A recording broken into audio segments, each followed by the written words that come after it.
Salut les barbus, c'est Nico de Barbu In Game, votre chaîne de présentation de règles, tuto peinture, tuto décor et unboxing.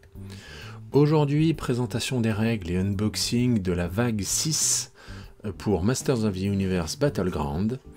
Alors la vague 6 comporte deux boîtes, là je vais juste m'intéresser à la boîte de la Evil Horde, avec deux personnages en plus et un élément de terrain. Alors, qu'est-ce qu'on va avoir dans la boîte? On va avoir deux personnages, Lich et Scorpia pour la Horde, un petit livret de règles, le monstre debout qui est un élément de décor que l'on peut utiliser, que l'on peut jouer en jeu, on va voir ça en même temps, et les cartes qui vont avec. Le tout est en français. Alors, que va-t-on retrouver dans la boîte? On va retrouver, bien entendu, une petite grappe de figurines. Alors vous voyez, c'est vraiment une toute petite grappe, vu qu'il n'y a que trois personnages et le monstre, enfin que deux personnages et le monstre debout. Il n'y a pas grand chose dessus, on va aller jeter un coup d'œil en détail juste après. On va retrouver bien entendu la notice d'assemblage, rien de bien compliqué, tout est numéroté, vous pouvez voir c'est juste un recto verso. Donc ça sera vite assemblé. Bien entendu, le paquet de cartes avec les cartes destin, les cartes des personnages, les équipements et ainsi de suite, on va y jeter un coup d'œil en détail. Et le livret de règles de la vague 6. Alors, celui-là, on va commencer par le regarder un petit peu. Donc, il se déplie en trois parties. Il y a quelques règles supplémentaires sur ce qu'on appelle les terrains spéciaux. Pourquoi est-ce qu'on nous parle des terrains spéciaux? Parce qu'il y a le monstre debout dedans. Il y a les règles des Fighting Foe. Les Fighting Foe font partie de la vague 6, mais ne sont pas dans cette boîte-ci. C'est dans une autre boîte, ce sont des mercenaires qui peuvent être pris par n'importe quelle faction, ce sont des véhicules, et ainsi de suite. On va retrouver quelques compléments de règles. Alors tout ça, c'est pour l'autre boîte de la vague 6. L'amulette de Culatax, elle est dans cette boîte-ci. Et quelques éléments juste derrière, l'interaction avec la poussée magique, et quelques éléments sur Lich et explosion magique. Donc ça, vous pouvez voir qu'à chaque fois, même si c'est assez court, il pense à apporter des précisions sur les règles directement avant même que l'on commence à jouer, où ils anticipent un petit peu les questions qui pourraient être posées. Si on regarde en détail la grappe, on va retrouver quelques éléments du monstre debout, qui est ici. Bien entendu, on a les socles, les deux socles des personnages qui se reconnaissent facilement parce qu'ils sont ronds, un socle hexagonal pour le monstre debout parce que c'est un élément de décor. On va retrouver différentes pièces ici de Lich, et ça aussi, ça doit appartenir à Lich, et différentes pièces de Scorpia. Alors moi je trouve ça assez intéressant. Bon, malheureusement c'est en rouge, on voit pas très bien, mais chez Arkane Studio, ils ont en fait pas mal progressé. C'est dommage, à la caméra on ne voit pas bien les détails, mais ils sont extrêmement fins, parce qu'en termes de détails et de finesse des détails, on est vraiment au même niveau que Games Workshop. Et là où Arkane Studio a beaucoup progressé, c'est dans la découpe des figurines, la façon dont justement ils ont envisagé la découpe des figurines pour avoir une meilleure injection, des poses plus dynamiques et ainsi de suite. Mais ils ont fait beaucoup de progrès, et ça se voit là particulièrement au niveau de Scorpia. Alors, regardons maintenant les cartes gloire et cartes destin que l'on peut trouver dedans. Bon, la carte gloire, c'est une carte gloire, hein, elle est toujours assez intéressante. Ce qui va être intéressant, c'est justement les conditions de marquage des points de victoire. Votre personnage doté d'une compétence sans fin, c'est-à-dire, ça c'est vraiment spécifique à la Evil Horde, les Horde Troopers, les Horde Wraith. Votre personnage d'unité d'une compétence sans fin assomme un ennemi. Alors ça, ce n'est pas évident, parce qu'ils ne sont pas forcément très forts, même s'il y a des moyens de les booster, mais ça peut faire des blagues. Ce que je trouve plus intéressant, ce sont les cartes qui sont ici. Alors, il y a les deux qui sont à droite, après que cette carte a été défaussée pendant une phase d'activation, retirer un marqueur de malus à n'importe quel personnage. Ça c'est pas mal. Ce qui est très intéressant sur cette carte là, c'est que c'est une carte qui apporte 3 points d'action et un mana, avec une initiative de 5, donc elle est pas dégueulasse. L'effet ici est pas fabuleux, mais les 3 points d'action sont vraiment bien.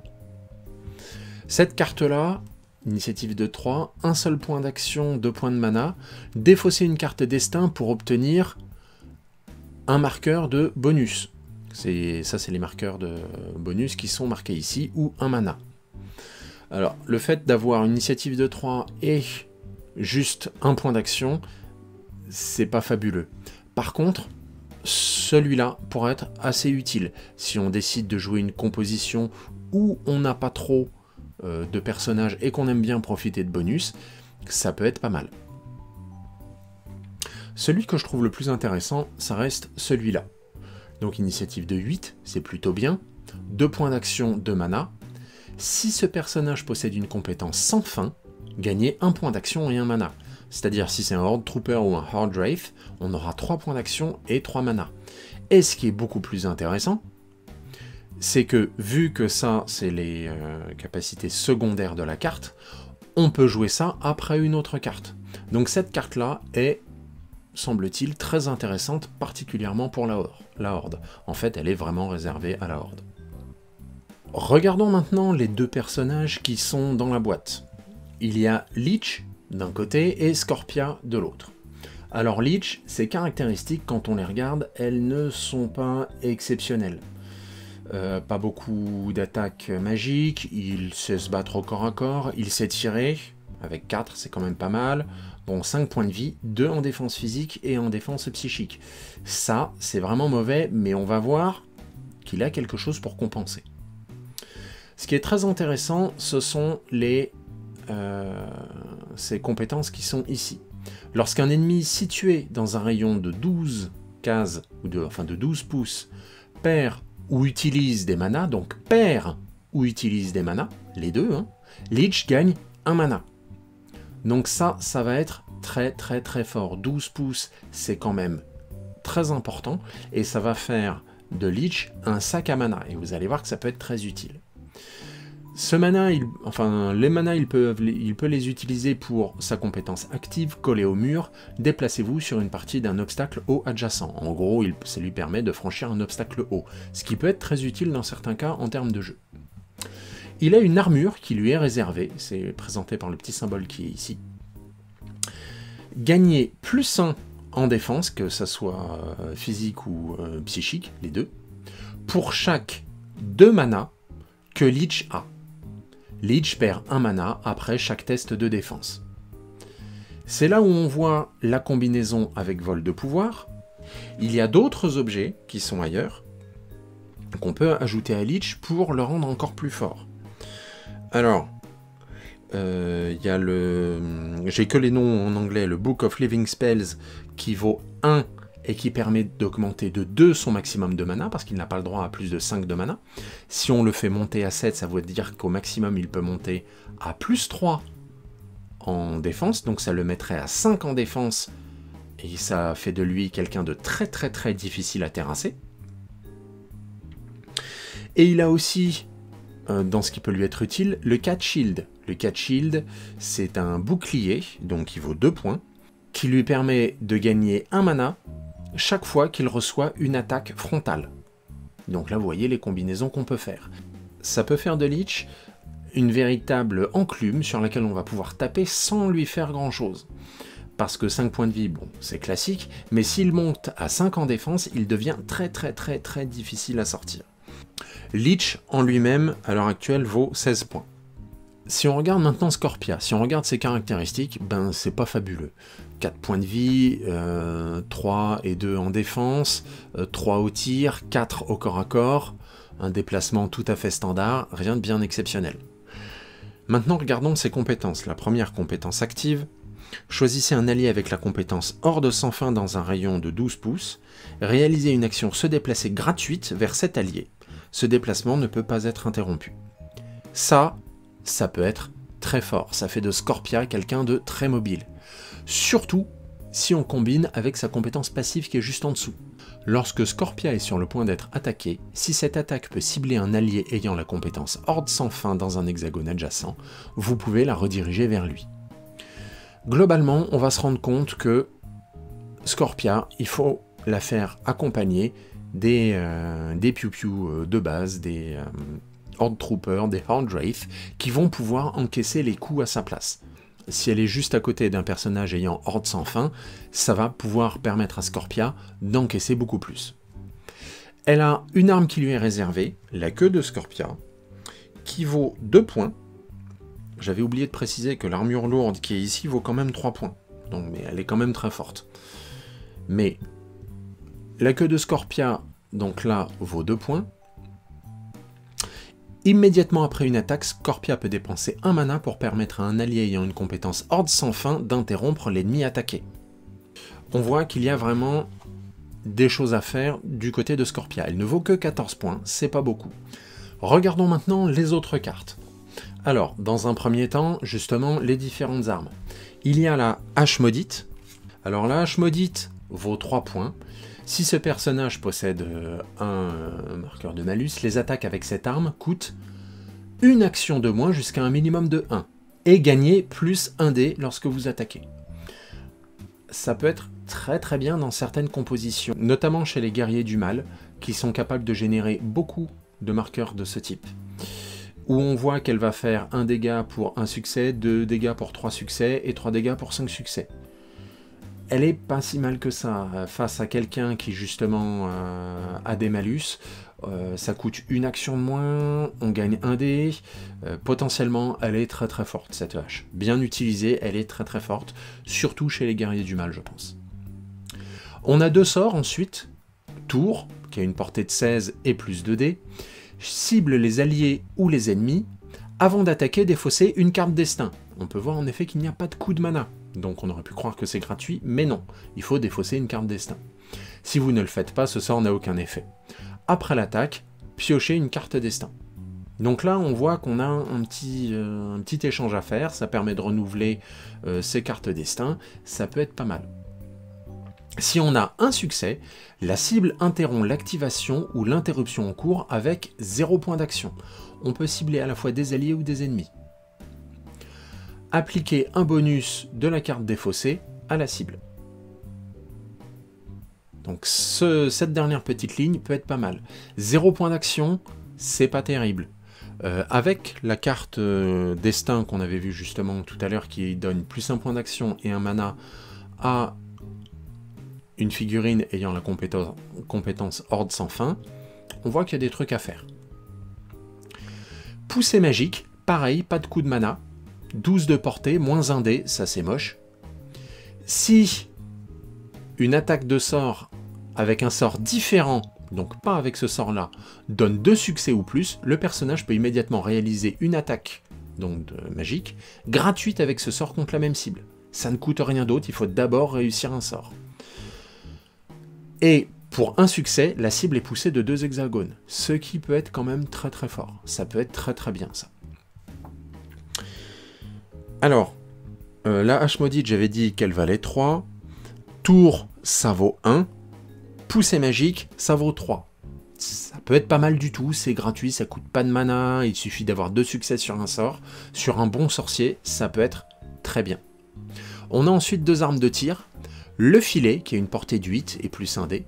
Pendant les interruptions, les attaques avec cette arme ne subissent pas de pénalité de niveau et coûtent une action de moins jusqu'à un minimum de 0. Donc pas de pénalité de niveau, ça veut dire que les succès seront sur du 4 au lieu d'être sur du 5.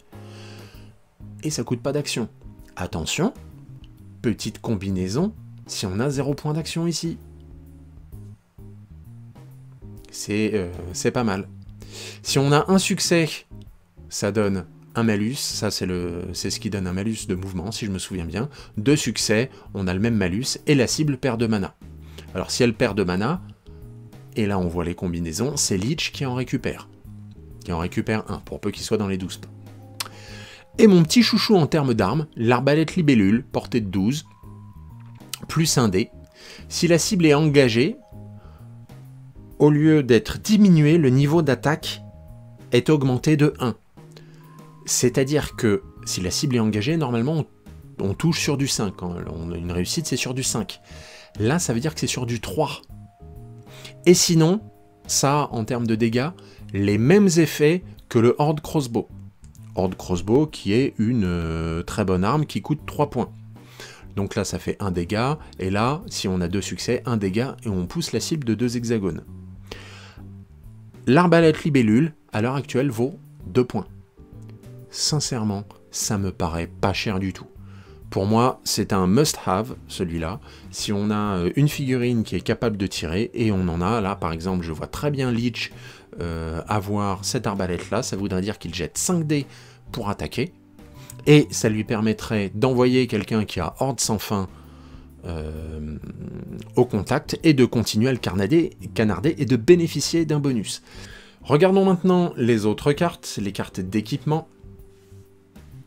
On a le monstre debout, alors ça c'est la figurine, c'est à usage unique. Placer un monstre debout dans un rayon de 12, qu'est-ce que ça fait le monstre debout? Ben, ça fait que les figurines qui sont en contact avec lui ou qui entrent en contact avec lui ne peuvent plus bouger, ne peuvent pas être poussées, ne peuvent pas être tirées, et ainsi de suite.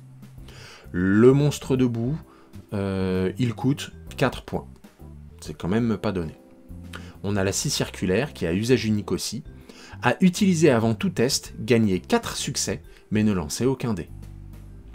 Ça peut être utile dans certaines circonstances pour à tout prix réussir un jet qu'on n'a vraiment pas envie de rater. Et la scie circulaire coûte 3 points, ce qui n'est pas donné.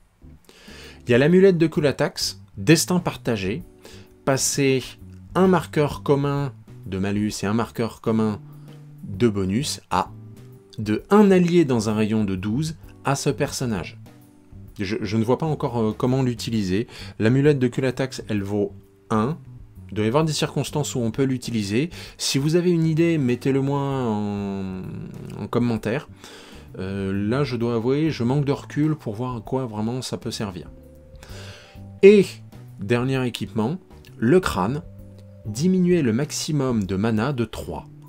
Et en fait, c'est un malus qui est plutôt bien pensé, parce que ce crâne, il coûte moins 1 point. Si vous avez déjà fait des compositions à Masters of the Universe Battleground, vous avez dû vous rendre compte que parfois, il nous manquait un petit point. On a toujours envie de rajouter des petites choses, des petits équipements, et dans certains cas, prendre ça, c'est pas si mal que ça. Alors, ça limite le mana, mais ça peut permettre de gagner des choses qui sont pas mal à côté, de prendre un équipement dont on aurait vraiment besoin. Ça peut avoir son rôle de temps en temps sur un personnage qui n'est pas trop consommateur de mana. Voilà les barbus, j'espère que ça vous a intéressé. C'est toujours intéressant de regarder un petit peu ce qu'il y a dans ces boîtes-là, de voir les possibilités que ça ouvre. Décidément, Masters of the Universe Battleground est un jeu très bien construit, il n'y a rien de complètement craqué. Il y a des possibilités à chaque fois, dans chaque extension, chaque vague, qui s'ajoutent en plus et qui permettent de trouver des petites choses à faire en plus, de modifier des compositions, de tester de nouvelles façons de jouer. Bref, c'est un jeu qui est vraiment bien fait. Vous pouvez retrouver cette boîte-là chez Maxi-Rêve, le partenaire de la chaîne. Moi, je vous dis à bientôt, bien entendu, pour qu'on reparle de figurines. Et bien entendu, d'ici là, que le poil soit avec vous.